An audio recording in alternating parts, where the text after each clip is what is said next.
as we speak with cities, for example, we listen to them and we become aware of their barriers and their limitations. And very often resources is a key challenge, technical resources, financial resources, capacities, besides policies.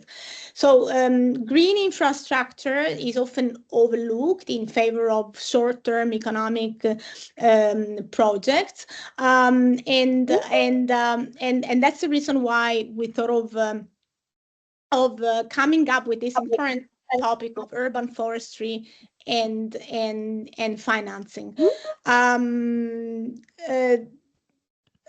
The meeting, the agenda, I will guide you through the agenda today while I let other participants in. So after me setting the scene, we will have Elaine Toxopeus talking about mobilizing public and private funding for urban forestry. And Helen is our consultant. She's working with us right now on a policy brief on financing solutions. Then we will have each of the bank that we have been working with since our discussion in Riyadh at COP16, EBRD, World Bank, the Islamic Development Bank, and EIB, having a short presentation. Then we will give space to a discussion. Then my colleague Daniel Griswold will delve into how we can develop a compendium of funding concepts, and then we will wrap up. So while setting the scene with you, I can't but acknowledge at first the importance of trees, of urban trees and forests, which are far more than just green spaces. We know that they cool our neighborhoods, they filter our air, they reduce energy consumption. They offer a sanctuary for both people and biodiversity. So they are a critical infrastructure for climate resilience and sustainable living. The Trees in Dry Cities Coalition is built on the belief that urban trees and forests can transform our cities for the better. We are creating a global network to share knowledge, to exchange best practices, to support cities in dry regions. And one of the most rewarding aspects of this journey, I have to say, is to see how, to witness how cities are coming together, are sharing not only their successes, but also their lessons learned. And as we are trying to be developing actionable plans, strategies, including a space for financing urban forestry. As many of you know, we have inaugurated the Trees in Dry Cities Coalition in Dubai at COP28, the climate COP, driven by a shared vision of greening and making cities more resilient. We have been shaping an action agenda ever since. A clear action agenda focused on scaling up urban forestry in dry regions, and it includes concrete activities like developing a technical guidance on integrating urban forestry into national plans and policy. And next week, on the 18th of March, we will present the guidance to all the stakeholders, and Russell Gout will be with us, our consultant. And another key point is finance. From Riyadh COP16, we are today to build on this momentum, to continue this important conversation.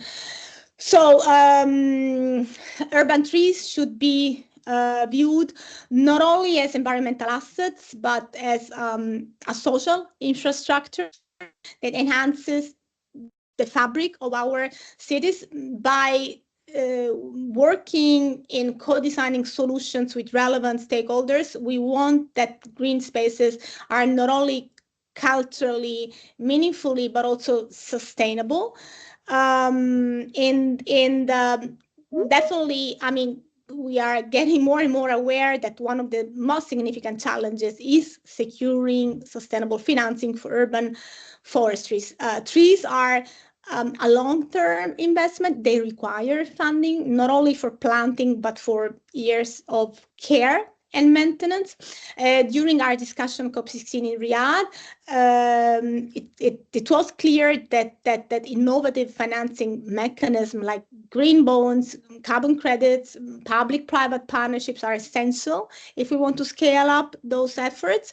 And cities need practical, accessible tools to unlock the capital necessary to sustain their urban forestry. So looking ahead, our goal is to weave financial strategies into urban forestry planning, integrating financial strategies with planning. And through our coalition, Trees Interested Cities Coalition, we want to help cities to access these funds, creating a roadmap that will guide cities to access these funds. So clearly, it's not only about planting trees, but it's about ensuring that they stay, and collaboration, participation, and financing are leading the way.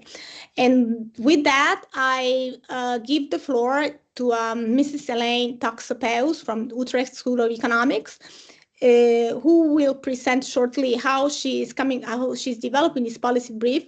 And I think that the discussion that we're going to be having today will also help forging this policy brief. Ellen, the floor is yours. Thank you.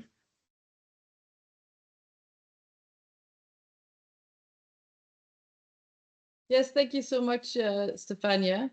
Can you see my screen? Yes, we can see your screen. Perfect. Okay, so I don't see anyone yet, so just tell me if there's a question or anything. So yeah, thanks so much for giving me some time to present the work that we started, I think, beginning of last week on putting together insights for policymakers at the national and the local level on how they can unlock financing and or funding for urban trees and forests. Just a 1 minute background. So I'm coming from a field on finance and business models for urban nature-based solutions. So there's a lot of open access work that you can have a look at on through Google Scholar. I've put together most of this research through some European Horizon projects, where I led the work on finance and business models for urban nature-based solutions, which include urban forests and trees. And also in the Netherlands, where I'm based at Utrecht University, I work with municipalities and also the ministry which deals with nature, urban nature, on how to finance this in cities, also as part of broader sustainability transitions. So there's a couple of resources that are still online, which are also focused more at policymakers, also on financing, funding cultural heritage in cities, a business model catalog on how to, through what benefits money for urban nature can be put together. And currently, I'm co-leading a work package in Naturescapes, a project that started this past year on really looking at urban nature in and around cities and how they can put into practice transformative change, how they can lead to transformative change. So just to dive straight into the starting point is that the reason that there's a policy brief is that there's, of course, some barriers that municipalities and cities have to deal with. These are coming from research on urban nature-based solutions and financing barriers across 6 European countries, as well as at the EU level. And they are broadly applicable to the slightly more subcontext of urban forests and trees. So yeah, as a first one, these are also not maybe super surprising. These are the type of things you might be facing in your local context. So urban nature lacks direct cash flows or financial return. It's very hard to use just that to build kind of a business case. But we also see cities densifying. So urban space, there's the opportunity costs for urban space is going up. So it's getting more expensive, which makes it also more difficult to make this space free for trees and other types of nature. One of the things that also there's been a lot of work done in the past, I think, 5 years, which is also on understanding what the evidence and metrics are on benefits of urban nature, including specifically trees. With one additional problem is that this varies with local climate and weather conditions. So a tree in Spain will do something different than a tree in the Netherlands in terms of benefits for population, for example. Then there are a lot of benefits being created, as Stefania already showed, but these benefits kind of get scattered to different actors who capture them. So to actually show that the nature is cost effective in addressing all kinds of urban sustainability issues, that leads to a lot of coordination costs between different actors. So that's often just not happening. Then what we also see is that when there are public funding cuts, it's easier to cut on, for example, maintenance costs for urban nature than to cut on, say, social payouts to vulnerable populations, because these affect people much more directly than nature. So we saw this, for example, in the UK during austerity, that parks had like 90% budget cuts. Then there's also hesitation and difficulty to, once you implementing urban nature is one thing, but it means you will have recurring maintenance costs pressing on your budget year after year after year, which has a very different cost structure than gray infrastructure that municipalities and other stakeholders are more used to. And then there's this, this call, including here, on, getting on board private investors. But when you look at kind of the scale, the scope, and the risk return proposition, there's clearly still a mismatch between, the criteria that these type of investors are using to invest and, what urban nature, including forests and trees, looks like. But I think this is something that's developing in a positive way.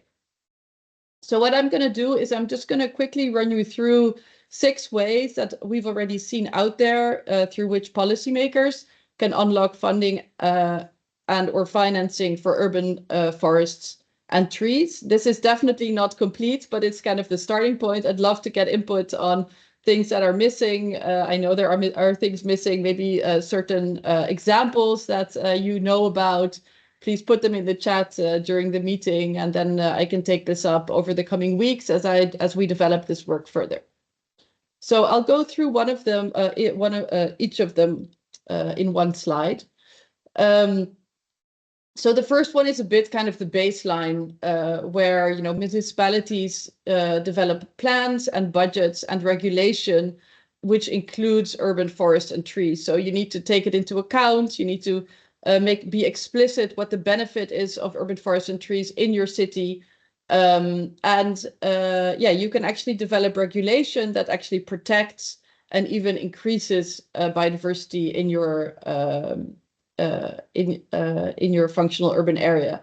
So one kind of specific way that we've seen happening is where there's really kind of mandatory integration of biodiversity outcomes into new developments in an urban area, which can be on site. So say there's a real estate project, there needs to be at least as much biodiversity in this real estate project as afterwards. Or if there's not enough space, it could be offsite, so in another location, or as a last resort in biodiversity credits, which can then be used somewhere else to improve or create or conserve habitat. So this type of regulation, I would say, would be preferably implemented at a national level, because it then creates a level playing field. You don't want kind of competition between different constituencies in a country regarding attractive conditions to develop. Maybe the business case would then be better in one area than in the other area. So this is really something for national policymakers to take up. It can unlock funding from the real estate business case or for infrastructure development business case for implementing, conserving, or upgrading nature. So I've seen that, for example, in Germany, where there's also no net loss planning regulations, actually at a state level, that sometimes because of this issue of too little urban space, they also sometimes use kind of offsetting to really upgrade and improve nature areas. So not adding square meters, but adding biodiversity to the existing square meters. What this requires is to have, really clear metrics for trees and forests. So, how are you going to measure that there is no net loss or no or a net gain? And it requires capabilities for public authorities, like developing this type of regulation, checking the planning applications, checking the metrics, but also monitoring the developments that they're actually complying with the regulation. And a quite well-known example is of the UK, where there's a biodiversity net gain regulation, so more biodiversity after a development than before. And Germany has these type of regulations as well.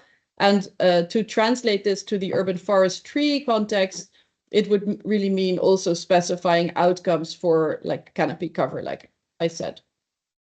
So another very useful moment is the public procurement process. So governments have power and momentum the moment that they're putting out, that they're actually spending public budgets. And this is where you can integrate criteria on urban forests and trees. So think about whether this can actually create funding for both the implementation and the maintenance phase. This can happen at a national level, a local level, or even at a project level. It also requires metrics. It requires developing suitable criteria and weights.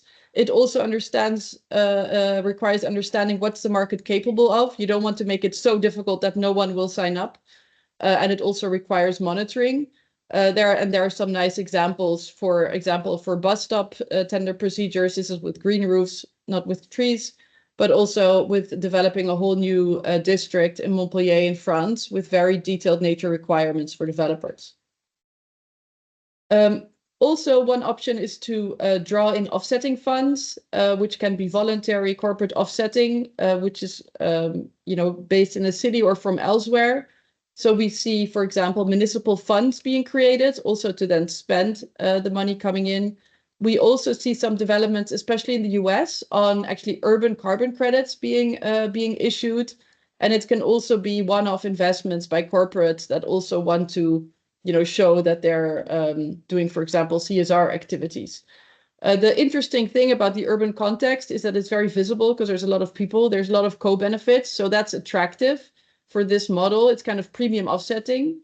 Then carbon sequestration, you need large spaces. It would fit better with urban forests than with street trees. And it also requires some capabilities for public authorities to actually manage that. But in wary of time, I'm not going to go through each of them now. Another approach is to engage citizen resources. I say resources instead of funding because it can be funding, like through street tree crowdfunding, which we've seen, e.g. in Leipzig. But it can also be that they offer their space, that through citizen science, they do monitoring, or they offer to do maintenance, which also includes, social cohesion in areas. It can be implemented for individual trees. I think a tree works very well for crowdfunding because it's a clear unit, or for tiny forests. And public funding can actually be used to kind of support the citizen resources to kind of lower the implementation and or maintenance funding that then the municipality needs. Then philanthropic funding, we see some of this going into urban forest, trees and parks as well. This can also be used for example, for expertise, for helping to innovate, setting up partnerships. And we see that this can work quite well for areas in the city that have some heritage element to it, and then also kind of connected to a tourism business case. A foundation that could be set up for a park, this is an example in Rotterdam, is then able to apply for grants for heritage funding. At the same time, what's important is that then this also really ensures public access and governance. So you still want this park to be under democratic control. Then the final one, and I think this leads into some of the next presentations, is in line with like big strategic plans on canopy cover, climate adaptation, etc., to develop integrated municipal projects, including financing. So, for example, you're redeveloping a whole neighborhood or you're recreating a mobility plan. This is where to include urban forest and trees. Maybe you're looking at a specific part of the public space and then look at all the different transitions you want to take place there in a kind of an integrated way, which then also will affect the funding. So, and what's then possible is that this issue of financial return from trees and forests can then be kind of circumvented by creating a plan which has other sources of financial return. And this way it could attract institutional and development bank investment. So, well, we're working on this bit. I think we'll be wiser in the next hour. We've seen a couple of examples. For example, Athens got a natural capital finance facility framework loan from the European Investment Bank in the past to implement urban nature for climate adaptation and resilience. And I think you'll see some more examples. And then just finally, a couple of considerations there's, policy should focus both on private and public urban space, and there will be different type of policy instruments that are useful. There's different kinds, an urban forest is different than a street tree in terms of how can you fund it. There's different types of costs. There's planning, implementation, and maintenance costs. So that also leads to different funding and financing opportunities. You have to think about the actors from whom you want to get this funding, and then also adjust the narrative and the approach for it. Are you looking for funding or for financing? And importantly, to close my discussion, is think through the justice and transformative change outcomes for the type of funding that you're bringing on board. So if it's just about being part of real estate developments, it could also lead to, for example, gentrification. So you need to put in place governance and checks and balances in advance to prevent that, or even get net gain justice outcomes from your project as well. So I'll stop sharing there. That was, I hope, fast enough. No, Helen, that was great. I mean, it's promising to see that, yes, there is financing channels that cities can be tapping into, and I think it will lay the foundation for the policy brief that you are going to be developing for UNEC and the coalition. And that's why we thought that we rather should open a little bit the floor to possible questions, because we very much want that this policy brief is forged upon the input from all the relevant stakeholders. So if any question, you have the opportunity to raise your hand. We'll have a couple of minutes for specific questions to Helene and her presentation. Well, I don't see questions now. Then it means, Clara. Clara, you have a question? Yes, please. Sorry. Thank you so much. It was a super interesting presentation. And I was wondering if through your research for Horizon and others, you have perhaps collated a bit of an Excel spreadsheet of those urban nature-based solutions that you have encountered. And if you have, would you be able to share it? Thank you. So do you mean cases in general of urban nature-based solutions, or specifically the deliverables that deal with finance, funding, business model outcomes? No, we're interested. I would be interested in the actual nature-based solutions. So the examples of projects and activities that are considered nature-based solutions for urban areas. Yeah. Okay. Yes, actually, the Naturevation project, one of our partners, Central European University, they developed Urban Nature Atlas with about 1,000 urban nature examples. So I'm going to put the link in the chat in just a few minutes. Thank you very much. That's great.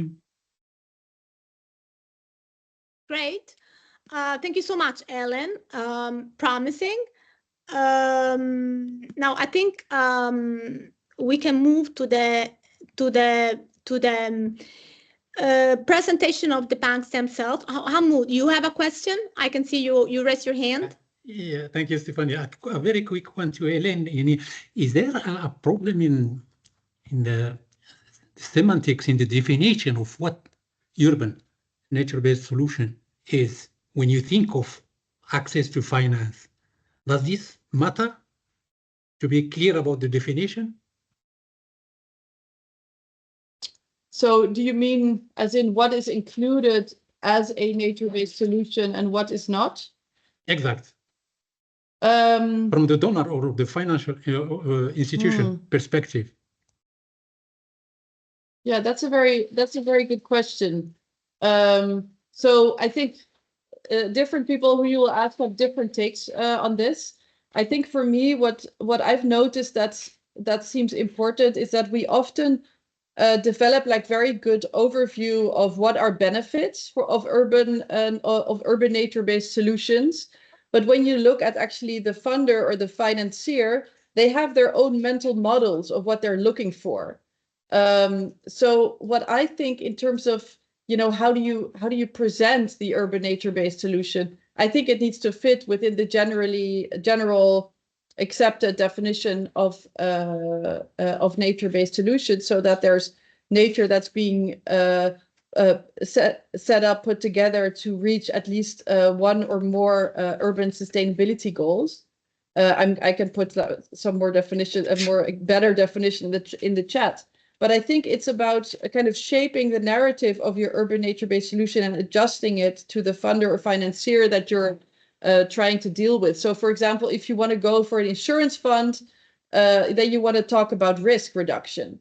If you want to talk to real estate, you want to talk about kind of the value it has for the building user, and maybe also the long-term value for the building in times of climate change. So it's about kind of adjusting the narrative to the actor who you want the funding from. I'm not sure if that was exactly your question, but I think for me, this seems to be an important, and if you're looking at institutional funding, it's also about, okay, so how are you making decisions as a multilateral development bank, and what's needed to get urban nature-based solutions like urban forests and trees to get that into your mental model so that it can be included into your plans? Great. Thanks, Great. Elaine. Thanks, Elaine. Okay, Andrea Finger, raise the hand. Andrea.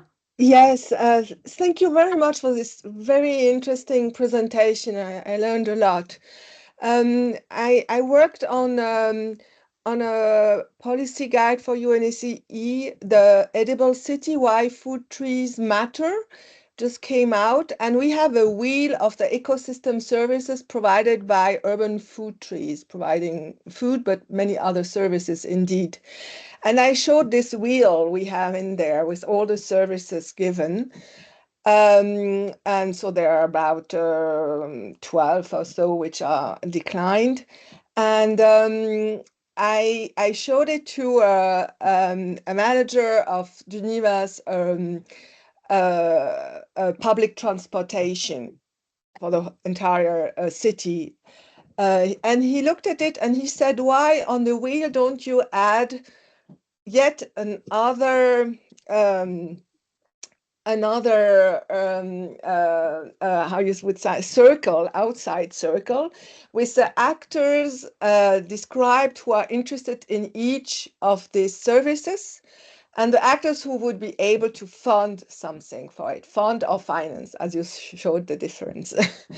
And I thought, oh, wow, yeah, I didn't think about it. But just, to organize this integrated financing plan we could have, it may be helpful to have this also for communication purposes, this wheel in mind, and to see what services can be supported by whom. Yeah, thank you so much, Andrea. I think this is fully up my alley, because I think this is so super important that we get this straight. So understanding which stakeholders would be interested in that, in a specific benefit, and then also how do you need to communicate that benefit? So what metrics are needed? What scope of a project is needed? So I think that's that's great. Yeah, metrics is key, in fact. Thank you so much, Helen. And we move forward with the banks. I think EBRD is going to be the first presenting. Jack Marshall, quantifying the benefits, making the case to invest in urban forest. Marshall, are you with us? Yeah, I'm here. I think I will stop sharing so you can share. So I will go ahead and share my presentation. Can you all see it now? Yes. Okay, great. So thank you again. Hi, everyone. Thanks for having me today. My name is Marshall Geck. I'm a Green Economy Specialist Principal at the European Bank for Reconstruction and Development, or EBRD for short. For those who aren't as familiar, EBRD is a multilateral development bank with headquarters in London. We invest in sustainable development projects primarily in Eastern Europe, Central Asia, the SAMED region, and very soon Sub-Saharan Africa as well. And I'm here to offer you our perspective on financing urban trees in our countries of operation. So the natural starting point on this topic is EBRD's Green Cities program. This program aims to build a better and more sustainable future for cities and their residents within the bank's countries of operation. And since 2016, it's grown to a €7 billion framework covering 50 partner cities. And the initiative supports cities in three ways, mainly. Number one, the Green City Action Plans, or GCAPs as we call them for short. And these are in-depth assessments we help our partner cities conduct that enable them to prioritize their environmental challenges and develop an action plan to tackle them through policy interventions and sustainable infrastructure investments. And number two, capacity building. So EBRD in Green Cities provides technical support to city administrators and local stakeholders to ensure that infrastructure investments and policy measures identified in the GCAPs can be developed and implemented and monitored effectively. And then number three, and crucially, access to green finance. So more specifically, the program facilitates and stimulates public and private green investments in key urban infrastructure sectors, such as water and wastewater, urban transport, district energy, energy efficiency in buildings, solid waste, and just other general interventions that improve a city's adaptation and resilience to climate change. And one key area for project financing is actually urban green space and nature-based solutions. So this is where urban trees come into play, and I'll discuss that in a bit more detail in a moment. But one last thing I think is worth noting, but just before concluding my introduction on green cities, is that we do have some eligibility criteria for cities to become a green city. One is that they must be located in an EBRD country of operation. They also need to have a population greater than 50,000 people. And then they additionally must develop that GCAP, which I just talked about, which serves as a roadmap for their green city actions. And then lastly, and critically, they must initiate a trigger project. And this is important because it means that cities can't get full credit just for signing on to our initiative and creating a GCAP report. They actually have to do the hard work of implementing green infrastructure projects before they can call themselves a EBRD green city. And to date, our cities have indeed undertaken many green trigger projects. Actually, since it was launched in November 2016, Green Cities has led to 3.2 billion euros in sustainable infrastructure investments. That's out of a total of 7 billion euros in EBRD and donor finance that's been enabled for such projects.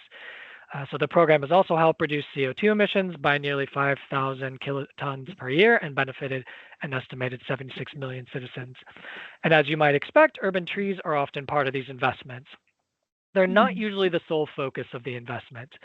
They're rather more likely to be included as associated components of our sustainable development projects. So for example, some type of projects activities that might include urban trees are those that enhance urban green spaces or revitalize disused land, or maybe incorporate landscaping as part of green building developments.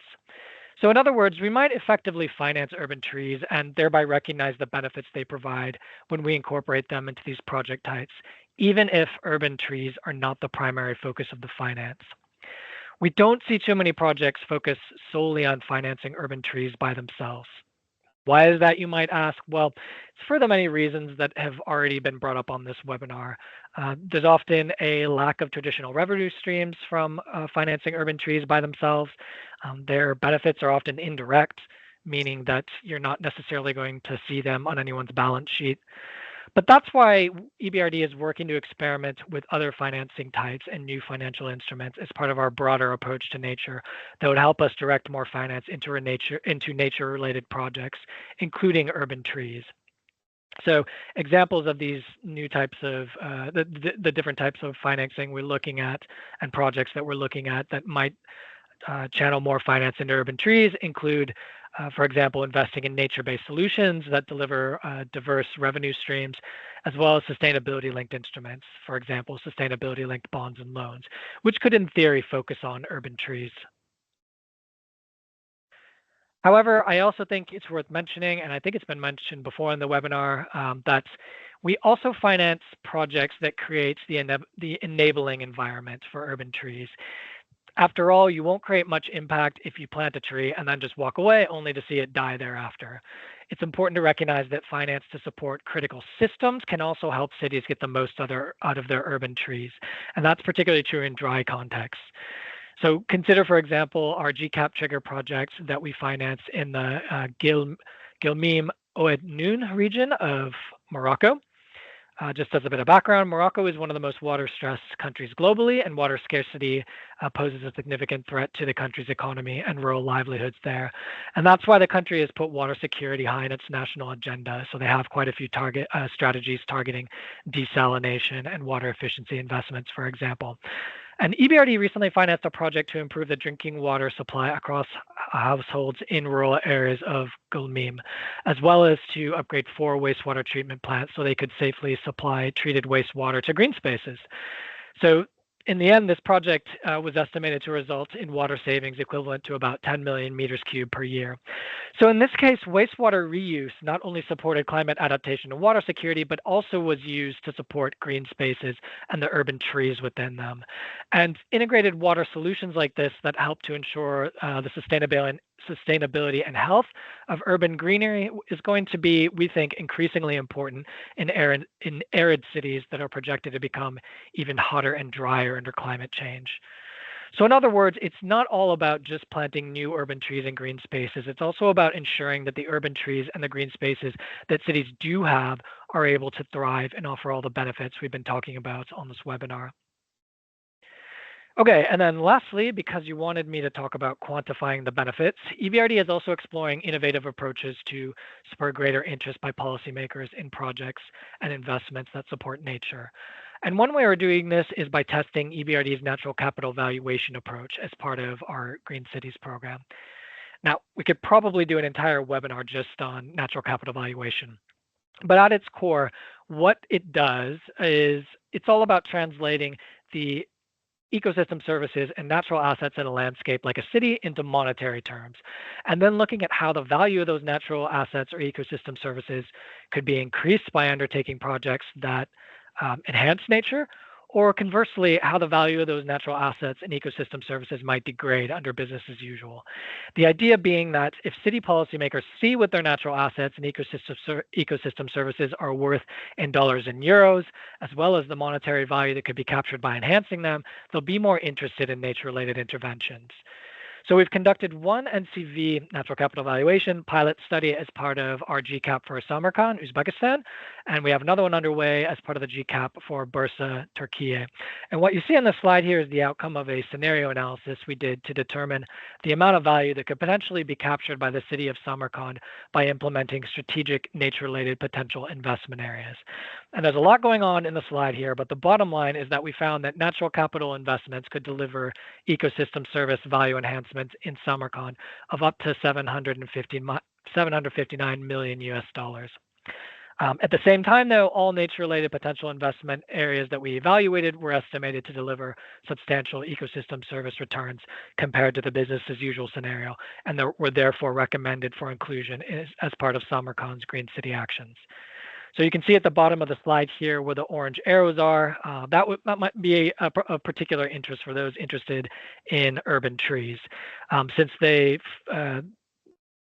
focus on potential investment area, or the potential investment area here is on strategic green infrastructure where many trees are likely to be found. So our analysis found that this potential investment area could lead to additional returns on investment of up to 605 million US dollars in enhanced ecosystem service values for the city, depending on the scenario used. So NCV assessments, they're one method we're using we're testing at least to quantify the benefits provided by nature-related interventions like urban trees and make the case for further investments in them. I will stop there because I think my time is up, but I'm happy to take any questions either now or during the Q&A sessions, however you all at UNECE want to do it. Thank you so much, Marshall. Yes, we will take the questions at the end of the 4 presentations, but it's been extremely informative, I would say, to learn about EBRD targeted urban actions through your programs and how you are investing in sustainable infrastructure, including the case studies and the natural capital, quite a key topic, in fact. And with that, the next presenter is Brad Hiller from the Islamic Development Bank. Brad, are you with us? Yes, Stefania, nice to see you. And I'll share my screen if that's okay. Please go ahead with that.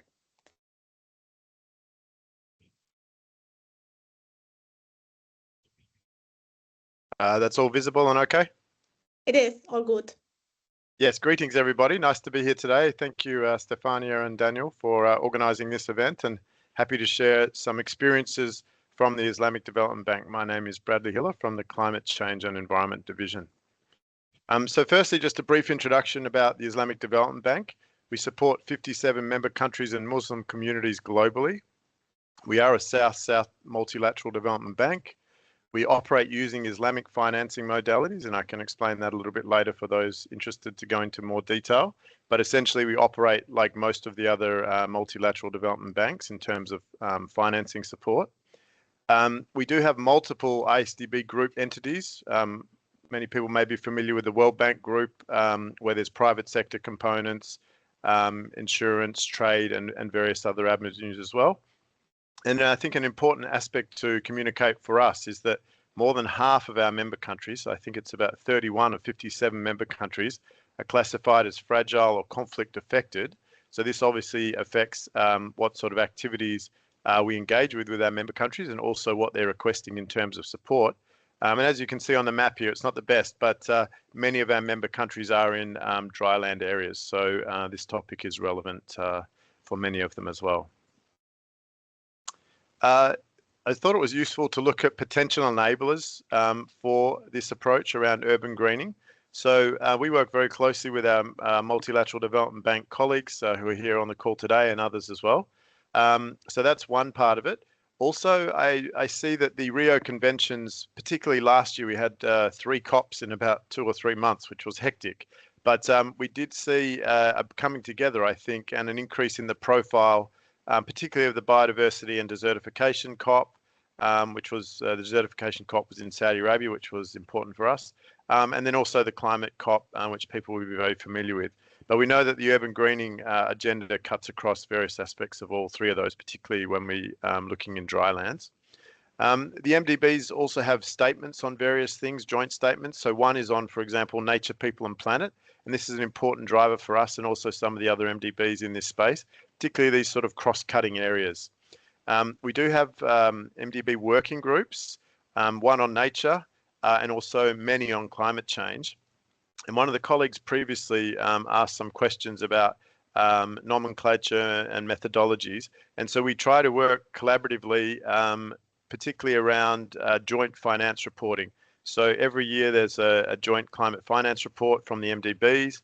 All their climate finance is transparently available in the report, and then aggregated to see the support from all the MDBs together.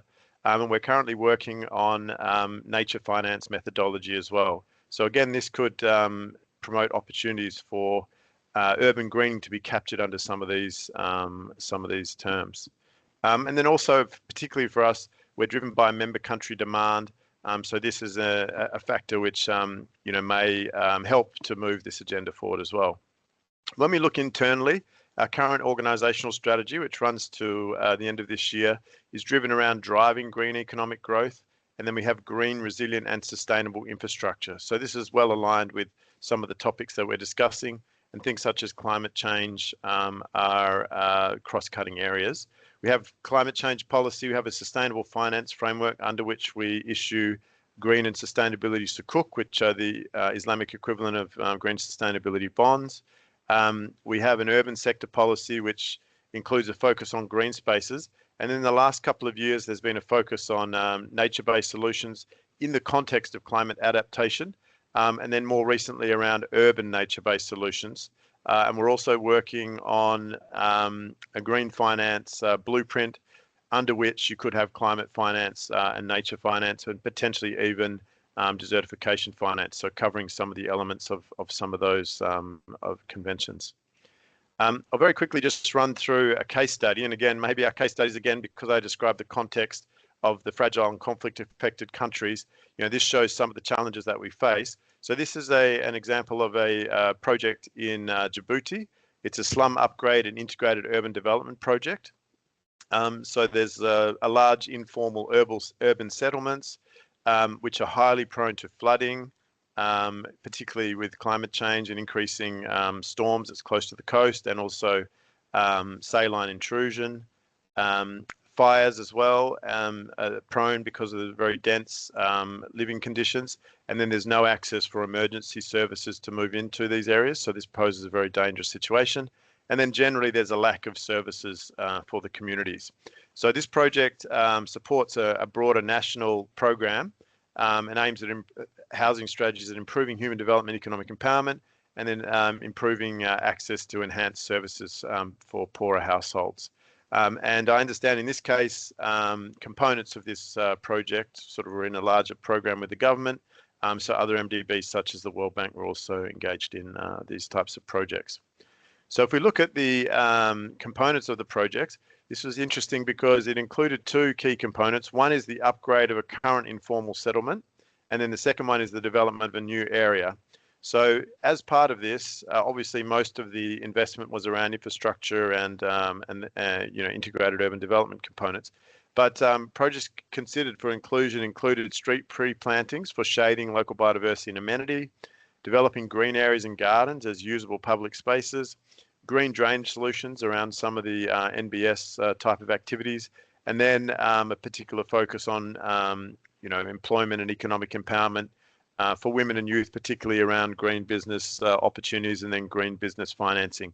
So you can see on the right, the top picture is the existing informal settlement, and then there was a new site selected, which was basically very barren, but where street trees were included as part of that. Now, I understand that this is not necessarily as significant as you might hear some of the other case studies, but again, this is a starting point and an area that we're trying to work into, but in discussion with country governments.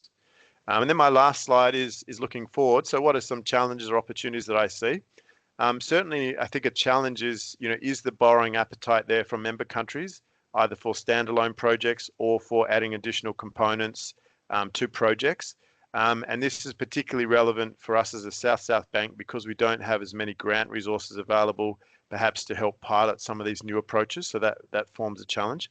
And then I think some of the study from the colleague, uncertainty around the longevity of such plantings and the return on investment for certain investors, the ongoing maintenance activities, and then also the priorities, of some of our member countries.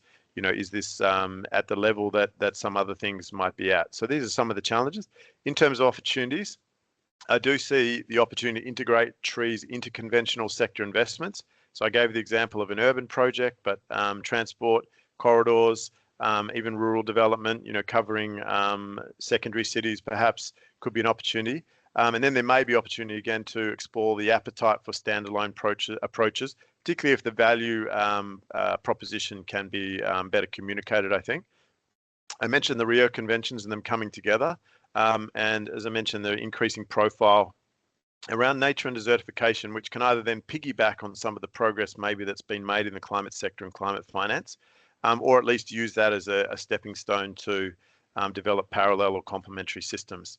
I think Marshall mentioned elements of the circular economy. So cases where maybe you make improvements in treated wastewater capture instead of discharging this to coastal areas at acceptable levels.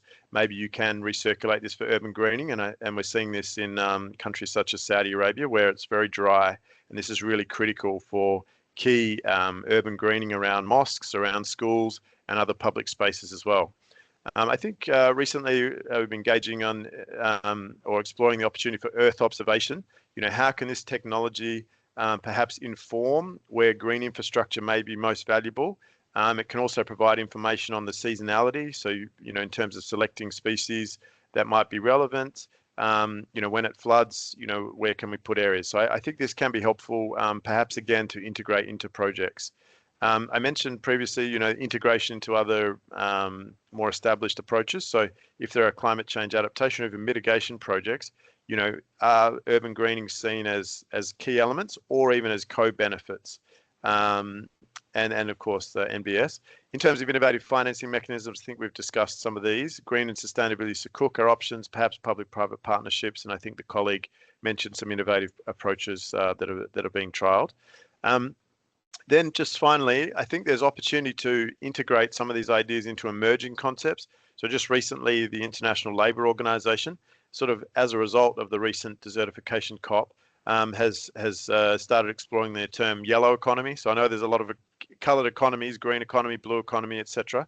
But the yellow economy they're looking at as a possibility. You know, can we gather some momentum, build some momentum around that?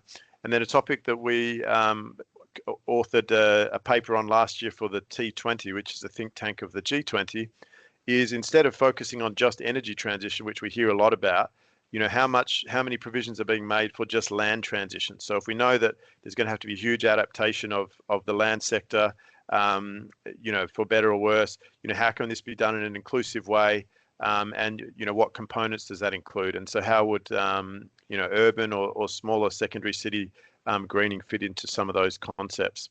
And then finally, you know, we know that there's some umbrella initiatives that exist. So the Great Green Wall, African Great Green Wall program has existed for a while. And again, maybe some of these umbrella programs can integrate some of these concepts. And we see the Middle East Green Initiative, which may commence this year or next year, which again has, I think, up to $2 billion or $2.5 billion in grant financing to support North Africa, Middle East, and into Central Asia around this greening concept. So again, what role can urban greening play in that? So I'll stop there. Thank you so much for your time and for listening, and look forward to the discussion. Thank you, Brad. Interesting to learn about the yellow economy. I've been in this area for the last 20 years and I was missing the yellow. But I'm very eager to be learning more. No, it very, very, you very fairly presented the challenges, and definitely we have to be tapping into the opportunities for sorting things out, and interesting the National Zero Slum program for upgrading slums through urban greening, and hopefully also through the coalition, the Trees in Dry Cities coalition. Thanks for that. And the next speaker is the World Bank. It will be a shared presentation by Paola Agostini and Boris van Santen. So the floor is yours. I think, Paola, you're the first starting, correct? Thanks. Thank you. Thank you very much, Stefania and Danielle, for inviting us.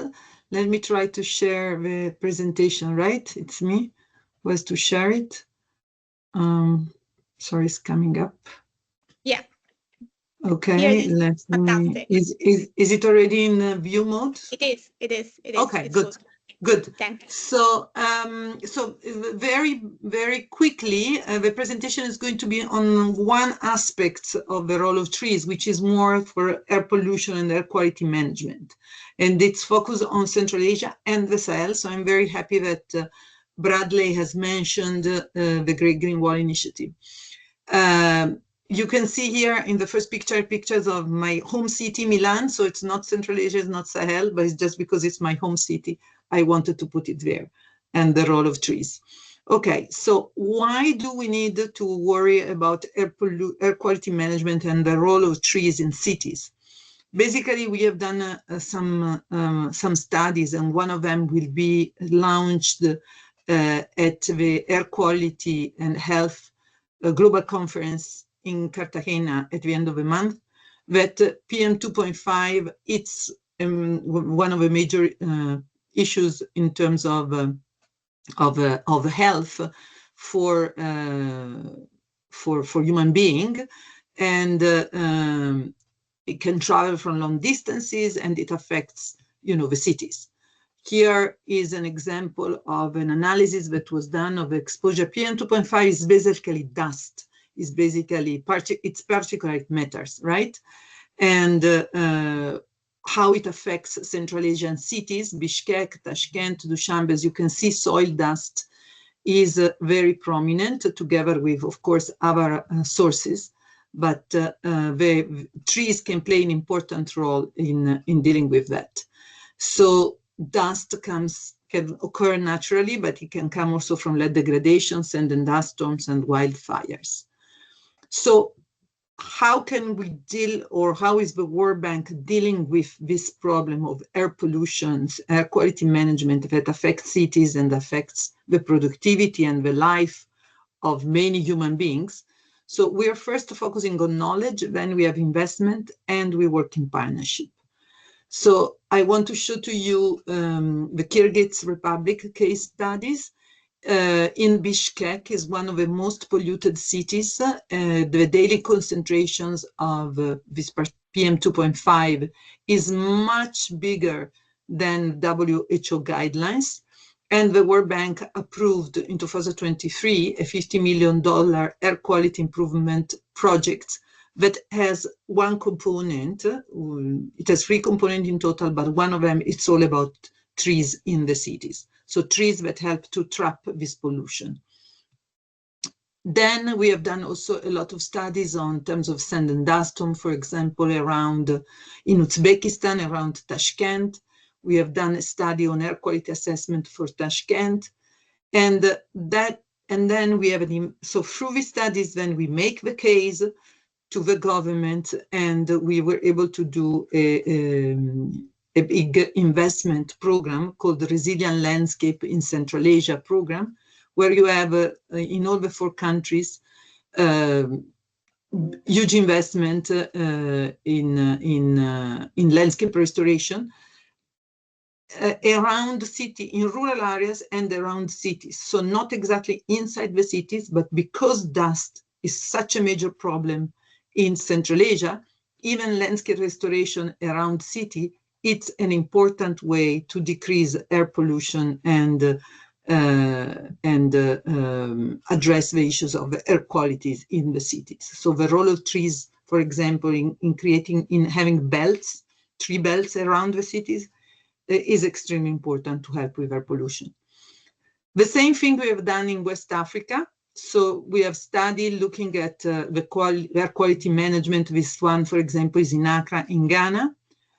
We have done some country environmental analysis in Niger, in Burkina Faso, and this has led to the preparation of an important program. We call it Sahel Resilient, this resilient landscape in the Sahel, in the 4 countries of the Sahel, for $500 million of investments, which again, it's focusing on the broader landscape restoration through trees.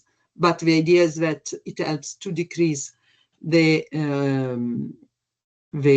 sand and dust storms, or the dust that comes to the cities. And we are going to focus more and more on also really addressing the problems in peri-urban areas.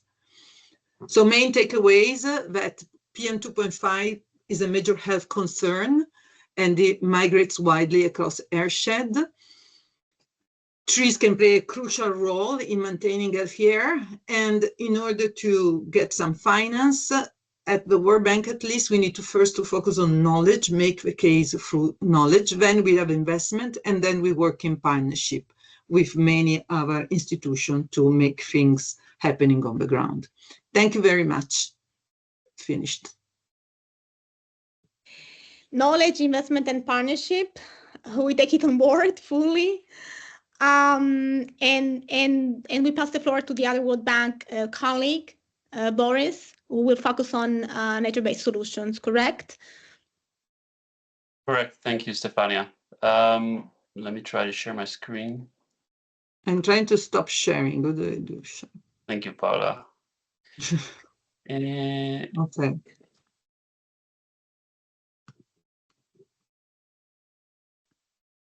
Good. We can see your slides. Yeah, like this one. Yeah, this is better. That's okay, it. Great. Yeah, so thanks for the invite. So maybe from sort of a specific view on Central Asia from Paula, I switched to a bit more the global perspective at the World Bank. My name is Boris van Zanten. I'm a disaster risk management specialist, as we call it, and I work at our global unit for climate and disaster risk management in Washington, D.C. And from there, we coordinate a global technical team that helps our country teams globally with basically, the nuts and bolts of integrating nature-based solutions for resilience in investment projects. And a big part of that focuses on urban areas, urban nature-based solutions projects. So I think, many of the speakers before have talked about sort of the role of MDBs and the big picture there. I will not do that. I will really focus more on the practicalities and how we try to support these projects and how we inform thereby inform financing of urban tree investment, basically. So I think this has been said, right? But just to reiterate that, you know, the context that we work, a lot of the cities where we work, a lot of the problems are caused by unplanned development, and because of this unplanned development, there is very little green space left, and this causes a lot of issues, right? And those issues are often also related to climate related natural hazards, such as extreme heat in areas where all the green space is gone. Of course, you have much more impact from extreme heat, flooding, because, you know, the runoff really increases, but also just sort of having spaces for social interaction and recreation is sort of a victim of, you know, often when a lot of the green space is lost. And then of course we have, you know, all these different factors are sort of exacerbated, like the impact is increased by the effect of climate change. So how, you know, the thematic focus of our team is really on this, what we call nature-based solutions for climate resilience, and this is sort of focusing on those integrating those solutions in infrastructure sectors that, you know, have a sort of climate-related risk reduction benefit to it as a key benefit. But of course, we look at these solutions as sort of holistic solutions, also considering all the other benefits that are important. So we've seen already quite some investment in these type of projects in urban areas over the last 12 years.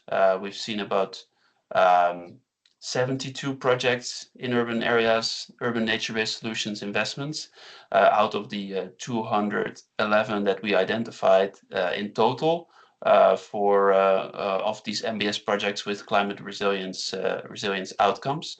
And if we look at the regional distribution of this portfolio, we see that quite a lot of this is actually, especially the last 2-3 years, we see a lot of interest in sub-Saharan Africa coming up, but also East Asia and Pacific is increasingly investing in these type of solutions.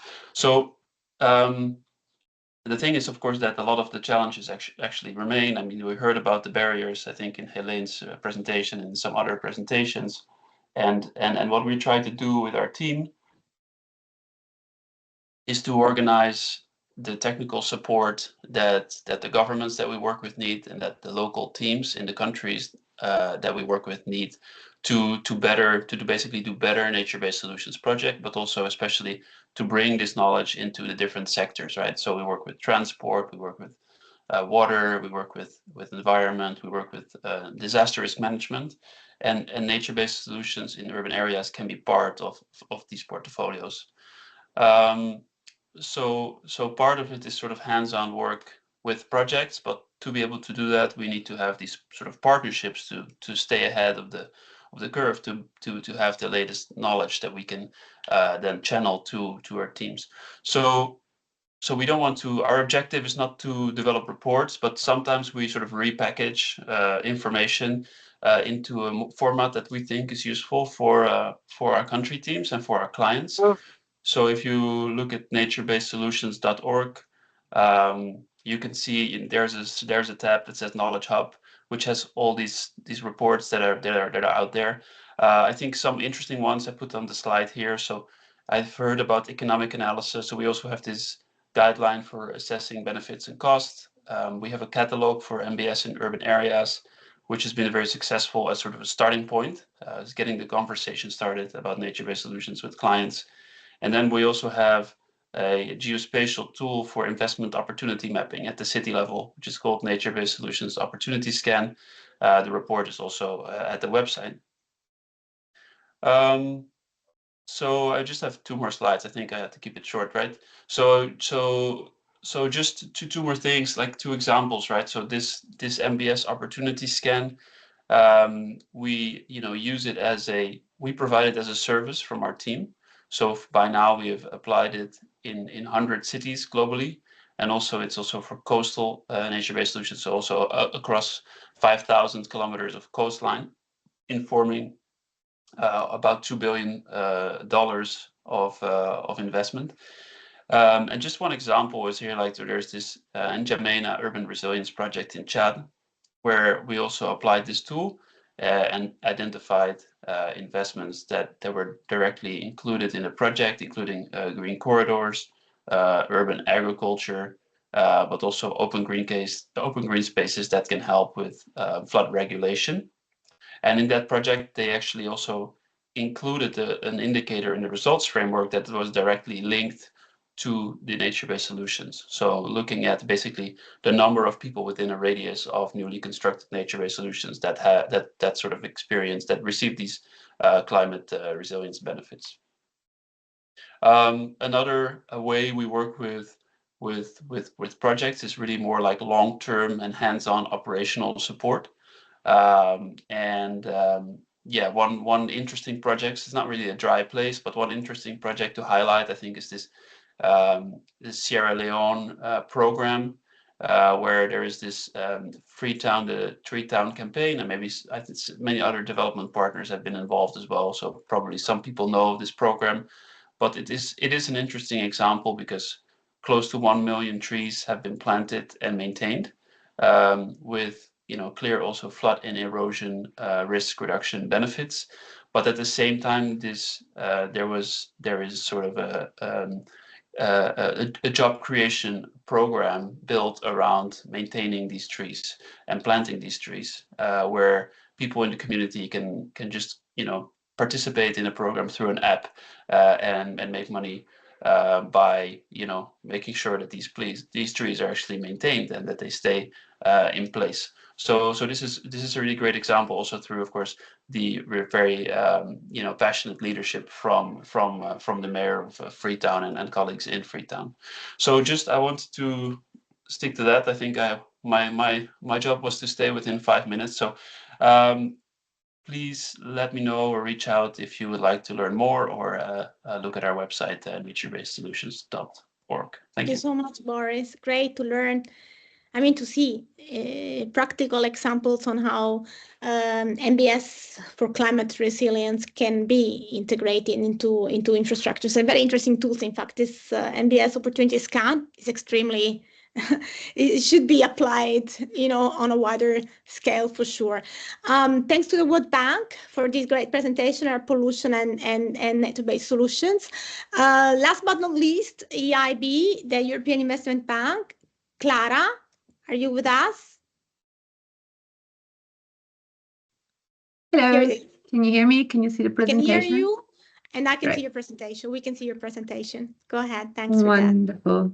Thank you. So good afternoon, everybody, and thank you, Stefania and Daniel, for the opportunity to talk at this audience about the activities that we finance in trying to support the creation of sustainable cities and regions in Europe and globally.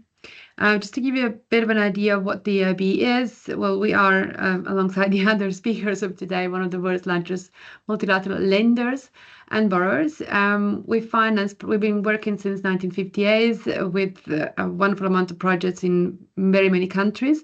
We are a bit of a strange animal, if you wish, though, because we are sort of a private bank, but we're also owned by the EU member states. So the way we work is a little bit different from the EBRD or the World Bank, and that's what I would like to explain to you today. This is from our 2024 report. You can see the amount of money that we invest, and you can also see that we have a commitment or a pledge to achieve a 1 trillion target by 2030 of green investment that we support. So this is basically the wider context under which we're interested in this coalition, and we're interested in presenting to you today. The way we finance, as I said, is a little bit different from the other banks, because we are not really an institution of the EU. We are a bank in all effects and purposes. So we lend money, and we have to raise money on the capital markets like others. But we do have public policy goals, and we have to address specific type of activities. Ones that, as you see on the far left, are market failures or sort of are constrained by investment barriers, and we also have to create an additionality. So we can't just finance a project for its project's sake. We need to know that our investment creates values beyond, say, the infrastructure development, for instance. And this is where the discussions around how to finance cities and trees in cities in the wider context has been important today, and setting the scene for the presentations that we're about to I'm about to show to you. And then we have the public policy goals, which are set by the European Union. As I said, we are owned by the member states, and those are 4. So all our projects have to have a component of innovation, digital and human capital, and or targeting SMEs and mid-cap finance. Interestingly, also, we have a public policy goal on sustainable cities and regions. So this is very important for us, that when we work in urban areas, we don't just work for the urban development per se, but we put it into a broader sustainability context. And then, of course, sustainable energy and natural resources. And then within that, we have our bank priorities that change every couple of years. And the current ones, as you see, are 8 specifically. We continue to be the climate bank. We continue to work on digitalization. We continue to support EU, but in this case, focusing on security and defense within our environment, social and governance standards. We look to implement a modern cohesion policy within the EU and our neighboring countries, focusing on agriculture and bioeconomy, social infrastructure, and create high-impact investment, especially outside of the EU, and of course the Capital Markets Union. So this is our sort of a context in which we operate. And then the question, of course, for the people who are attending today's meeting would be, what are our products that people can access? Well, there are a variety of them, and I will share with you in the chat the catalog that we have, which has been updated to last year, so it's still valid for this year. We have a variety of lending products. Some are direct public sector lending or corporate lending. Other ones are intermediated. So we have an intermediary, and then with that, we're able to focus more on SMEs and other small type of projects at localized level, project finance, and then loans and equity type, and risk sharing or blending. So this is a bit of a new product that we are developing, specifically linked to KPI linked loans. And then, of course, because we are the Climate Bank of Europe, we have products that support particularly climate change adaptation and mitigation. And those are the green bonds, the green loans, the results-based lending, green intermediate lending, and the advisory services as well, which I'm going to go into a bit more of a detail in a minute. All of these create projects of various scales as well. So we can look at micro development, but also at larger infrastructure development projects. The way we work specifically when it comes to projects that are relevant to the people that are attending today, and we're talking about climate change adaptation and mitigation, is how do we address this in our financing products? And first of all, it's important to understand that we look at 3 specific issues.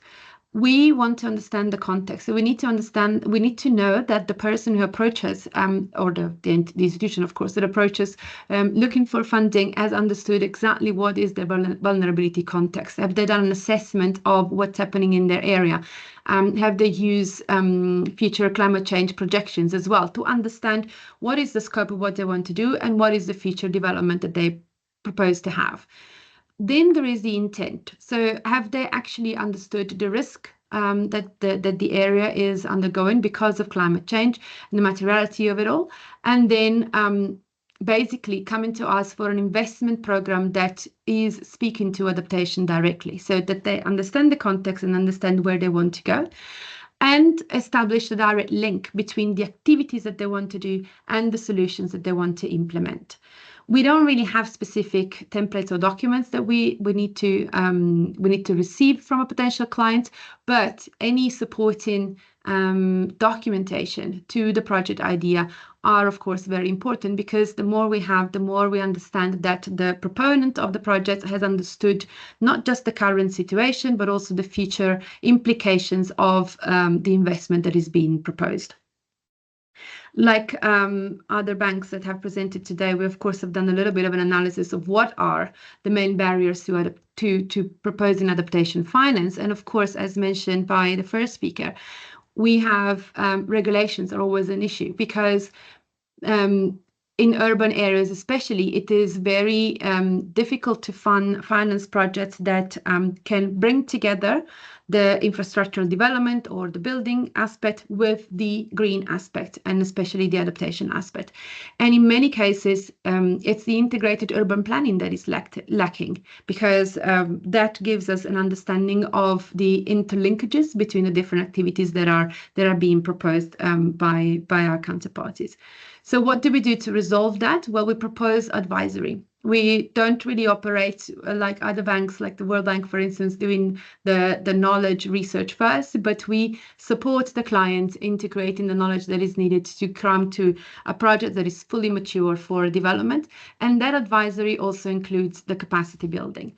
So when it comes to climate specifically and financing green areas, we have a special platform, which is called ADAPT, which is Climate Adaptation Investment and Advisory Platform, which is really supporting the project development from an upstream level into project preparation and then the implementation support as well, and includes capacity building at the local level. So basically, to build the capacity in our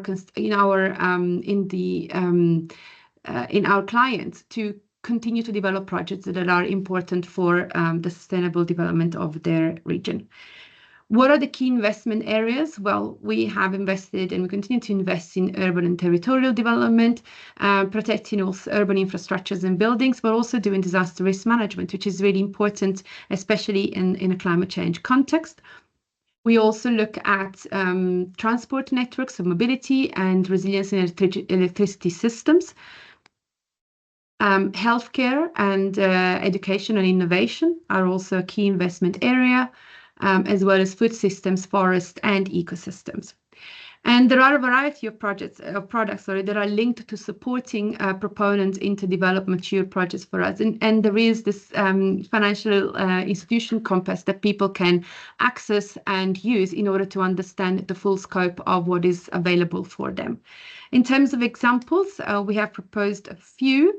It was mentioned earlier by the research team that there was work done in Athens, in Greece, and we have indeed funded Athens Resilient Cities through a framework loan, which is co-funding. And it's important to say for us that we don't ever fund 100% of a project unless it's very specific cases, which you can, of course, discuss with our loan officers.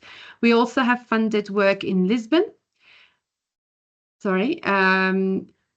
Investing in a climate adaptation drainage system, fire engine for disaster prevention in Greece, which has also a broader component into the ecosystem-based adaptation. And then outside of Europe in Mauritania with the coastal development project.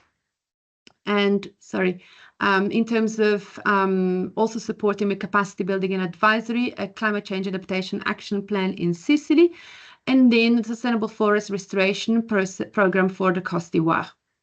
So this is what the EIB looks like in terms of supporting a broad variety of public sector and private sector project proponents and lenders into supporting resilient cities and trees for climate adaptation. Thank you very much for your attention, and I'm open, of course, to any questions. Clara, thank you so much for advising with such comprehensive scope of work, I have to say, and very interesting to know and learn more about your public policy goals through context, intent, and direct link among projects and climate change vulnerabilities, as you said. And I think that before moving to the so thanks to all the presenters from the banks themselves, I think that before moving to the session on questions and answers, we will have Daniel speaking about how to be developing a compendium of funding concepts so that we can move all the questions at the end. Right, Daniel? Yes, so I'll be very fast because I don't want to get in the way of the questions and discussion. Can you go back one slide though, please, Stefania? I just want to pick up on one thing from the presentations today, which is that we heard from most of the presenters that the first step is to have the knowledge, to have the assessment, and based on that we have the business case really to invest in urban nature. But if we flip that on its head and we're sitting in a city and we're responsible for urban forests, it's challenging because maybe you don't have the funds for those resources, for those assessments, and maybe you're not the one talking to the banks in the first place. Stefanie, can we go back one slide, please? So really one big takeaway for me today is the importance of having a strong evidence base, and we heard this from Helen in her presentation as well. So this is a clear challenge, but also we want to focus on, given the current context, where are there opportunities? And given that if we're looking at development bank pipelines, for example, these are usually agreed at the level of the Ministry of Finance, maybe at the level of the mayor. Someone who's working on urban forest will not be in those conversations at the beginning, at least. Where there's an opportunity perhaps to have that input is to have a component of the projects. It's something we heard from a lot of the projects today, that it may be integrated. So we are proposing for the coalition as a next step to develop a compendium of funding concepts with this idea. They may be short, simple. You may not have all the information at hand right now that you need to have a full-blown proposal to a development bank for a large project, but it's something that can be included in a project preparation for a broader project as a concept. So this is something we're going to be launching probably around June, the process to develop these concepts, based also on the policy brief that Helen is going to be drafting in the coming couple of months. So we're welcoming participation from local governments and national governments, and we would share the compendium with potential funders. So if you are interested to participate, please feel free to click on this QR code. And I wanted to share this before we go into the discussion in case it triggers questions or comments. And then, Stefanie, if you could switch to the other slide, please. Just, sorry, I guess it was back. Yeah, this one, thank you. So I mentioned this first one. We might have a component that goes into a larger green city project. We also see within the coalition the potential to do other approaches. So an innovative financing idea such as an urban forest bond. For example, ISDB mentioned this today as something that they're even issuing green sukuk, Islamic bonds, basically. So there's a lot of interest in this, and it's something that we could potentially do, building on the metrics idea that Helen mentioned. We may have joint proposals, so maybe this is even looking at kind of a fully bankable project where we can have debt finance come in and private sector if we're investing in companies, for example, to develop tree nurseries, service providers for maintaining forests, etc. These are different ideas that may come out as we have that process going forward. But I have more ideas. I think more ideas will come from you. I wanted to save time for discussion. I know we're up a little bit late, so I'll pause there and thank you very much. Thank you, Daniel. And I think I think we can open the floor for some discussion. I saw before some questions in the chat. Let me see whether it's here. I think it was for EBRD. The question, thank you for the presentation. What ecosystem services have been included for valuation in Samarkand? Have you done a similar work in other Central Asian cities? Yeah, so with our natural capital valuation approach, we were looking at, I mean, something that needs to always be kept in mind with these type of analyses is that the potential universe of ecosystem services could be massive.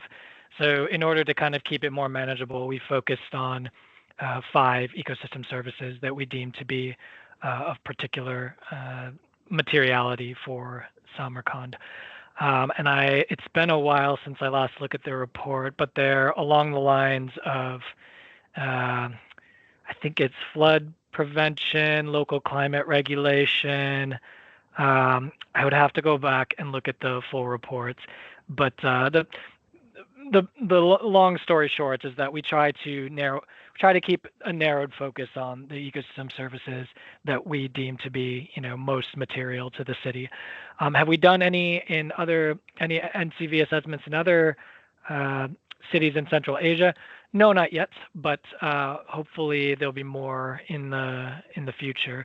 We have done some additional NCV assessments for other regions in Central Asia, including the Aral Sea region, as well as a region that looked at a wastewater treatment plant along the Sirdarya River. So we're testing our approach in a number of different contexts, not just cities. Thank you so much, Marshall. The next question is for Paola Agostini, World Bank. Thank you for the great presentation. I was wondering if there is any guidelines to pick which trees for air pollutions. Thank you very much. No, we don't have a guidance on trees for air pollution, and in every part of the world it's different, right? So in Almaty city in Kazakhstan, we have done some work with the Almaty municipality on defining which trees are best, but for the overall objective of the benefits that the trees have. So not only one single aspect. In generally speaking, the ones who have broad leaves, bigger leaves, are for air pollution better because more dust can land on them, if you want, in a very simple idea. But normally we try to look at what are the best trees in terms of resilience to climate change. Not the climate change we have now, but the ones who's going to be projected in the next 40 years. Over. Thanks, Paola. Next question to Boris. Where could I find more information on the use role of an app in Sierra Leone tree planting? Stefania, I think Boris answered this one in the chat. Oh, it did in the chat? Yeah. Okay, yeah. Great. Fantastic. And then I think we can very shortly open the floor for, one or two questions additionally. I think if the speakers have the patience to stay a few more minutes, we will try to see whether there are other questions either on the presentations or on the the next the potential companion on bankable projects that we are going to be developing accordingly. If any questions, please raise your hand.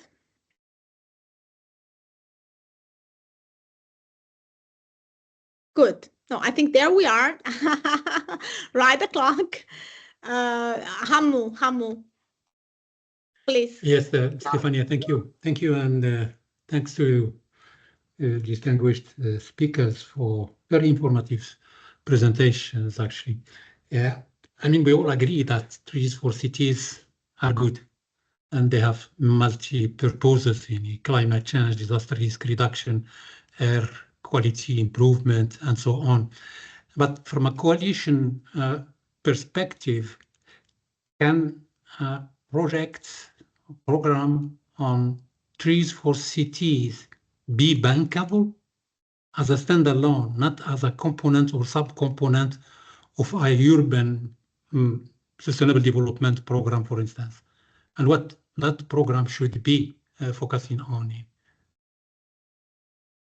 Thank you. Back to you, Stephanie.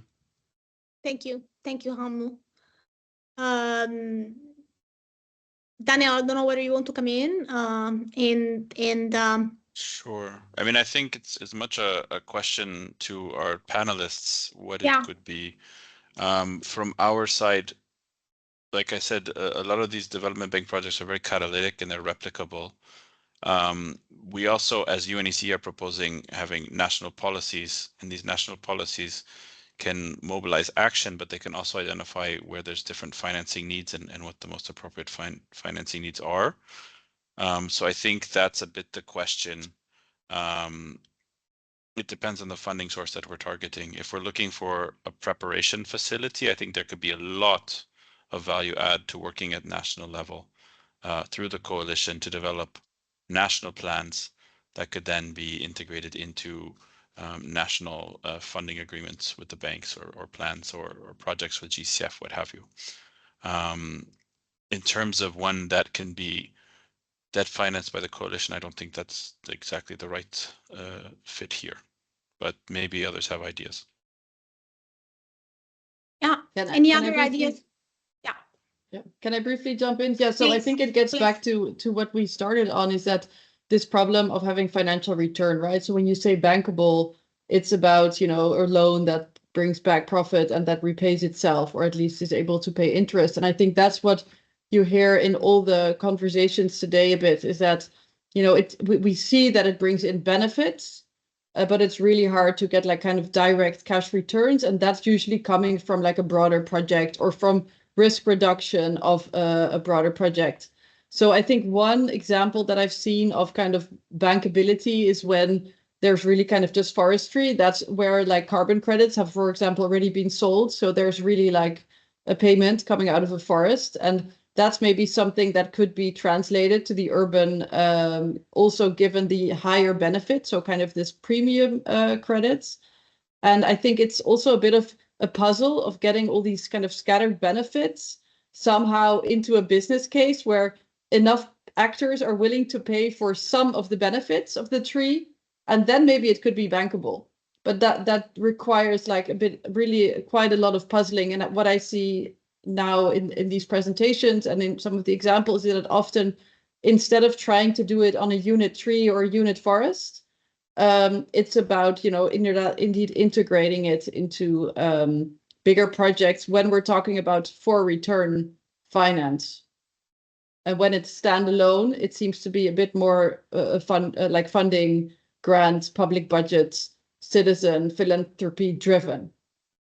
But maybe this can still change, and we can, find ways. So let's. I think it's a really nice thing on the horizon that Daniel put, but it's also a good critical question to remember that this is what we need to keep in mind.